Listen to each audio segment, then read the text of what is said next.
As a young filmmaker, I'm in a strange position. Both physically and in my identity, I occupy the body that, for well over 100 years, Western cinema has almost exclusively employed, represented, reinforced, and propagated. For the purpose of this essay, I'll refer to this type of body, white, male, straight, cisgendered, able-bodied, neurotypical, as Hollywood's mono body. Does this industry really need more people like me? More of this perspective? Perhaps not. But at the same time, I'm an individual who, like every person on Earth, should have the right to tell stories. So then, I guess the question is less whether or not, but how should I go about making a film? Capping off 3 years of screen studies, I recently wrote, directed, and I'm currently in the process of editing a short film called Static, a 13-minute black and white silent era art house style music video for the song of the same name by the experimental rock group Godspeed You, Emperor. This question has and continues to be central to my thinking as I put the film together. Equally central is the idea of the male gaze. Coined by feminist screen theorist Laura Mulvey in the early 70s, the concept describes a sexual imbalance wherein cinema widely employs a male gaze that projects its fantasy onto the female figure, leaving them a passive object of what she calls to be looked atness. A complex argument that I couldn't hope to do justice in this video, the part of Mulvey's thinking that seems most relevant to my own is how this widespread gaze naturalizes the male body and perspective as default, assumed, and correct. Building on this thinking, my anxieties around the gaze are a fair bit broader. Less specifically concerned with the male body's filmic supremacy over the female, I am more widely interested in the mono body's self-asserted dominance over all others through cinema. More specifically, I want to know how I can avoid doing this myself. How can I, despite occupying the mono body position, create art where I neither overindulge, propagate, and naturalize my own perspective, nor naively patronize those of others?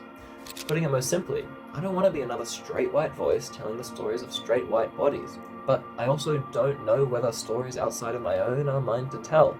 So I figured I should find a way to remove myself from the equation altogether.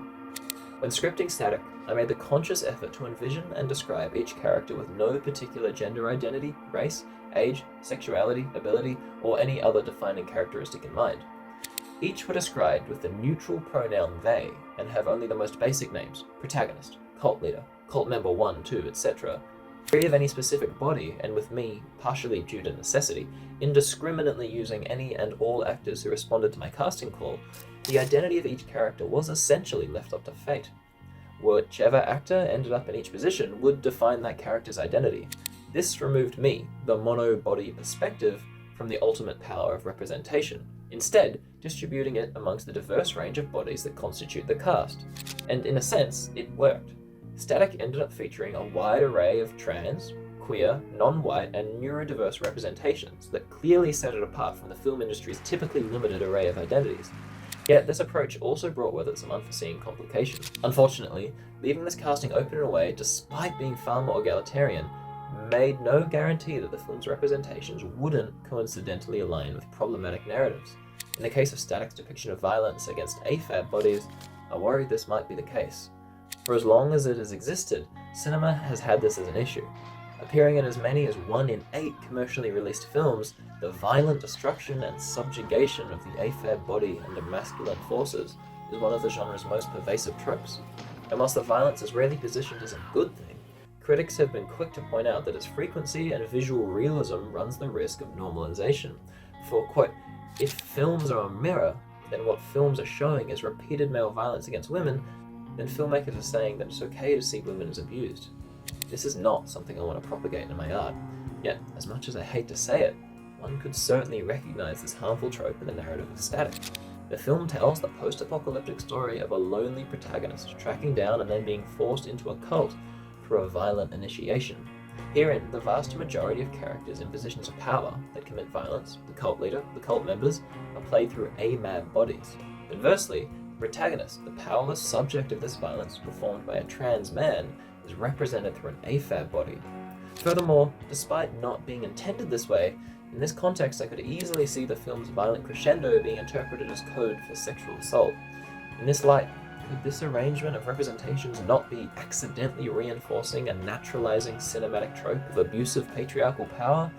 Did my egalitarian casting intentions backfire? No, I suppose it was never up to me. I didn't make the choice, but I do wonder how the film could have changed if the dice had been cast differently. if the roles were reversed?